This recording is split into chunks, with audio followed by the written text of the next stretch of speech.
5 பதவிக்காலம் முடியும் வரை ஸ்லாங்கூர் மந்திரி பசாராக தாம் நீடிக்கவிருப்பதாக டத்தோஸ்ரீ அமீருடின் ஷாரி கூறியிருக்கிறார். பொருளாதார மற்றும் ஒற்றுமை அரசாங்கத்தின் நிலைத்தன்மையை உறுதி செய்ய ஸ்லாங்கூர் சுல்தானின் அறிவுரைக்கு ஏற்ப தாம் அப்பதவியில் நீடிப்பதாக சுருக்கமாக வெளியிட்ட அறிக்கையொன்றில் அவர் சொன்னார். 2026 முழுமை பெறும் என எதிர்பார்க்கப்படும் 2வது ஸ்லாங்கூர் திட்ட முன்வரைவு இடையில் பாதிக்கப்படக்கூடாது. எனவே தமது தலைமையில் மாநில அரசு தொடரும் என்றார் அவர். தாம் மத்திய அமைச்சராகவும் தமக்கு பதிலாக அம்னோவின் தெங்கு ஜஃப்ருல் அசீஸ் ஸ்லாங்கூர் மந்திரி பசாராகவும் பதவியேற்கவிருப்பதாக சில நாட்களாகவே உலா வரும் வதந்திகளுக்கு மத்தியில் அமீருடினின் அறிக்கை வெளியாகியுள்ளது. முதலீடு, வாணிபம் மற்றும் தொழில்துறை அமைச்சராக உள்ள தெங்கு ஜஃப்ருலின் செனட்டர் பதவிக்காலம் ஒரு முடிவுக்கு வந்துவிடும் என்பதால் அவரால் மத்திய அமைச்சராக தொடர முடியாது. எனவே அவரை ஸ்லாங்கூர் மந்திரி பசார் ஆக்கிவிட திட்டமிடப்பட்டுள்ளது.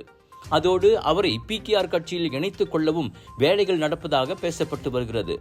முன்னதாக இது குறித்து அம்னோ தலைவர் டத்தோஸ்ரீ அஹமட் ஜைட் ஹமீடியிடம் கேட்கப்பட்ட போது தெங்கு ஜஃப்ருல் கட்சி மாறுவது எதுவும் தமக்கு தெரியாது என்றார். ஜஃப்ருல் தரப்பிலிருந்து இதுவரை கருத்து ஏதும் வரவில்லை.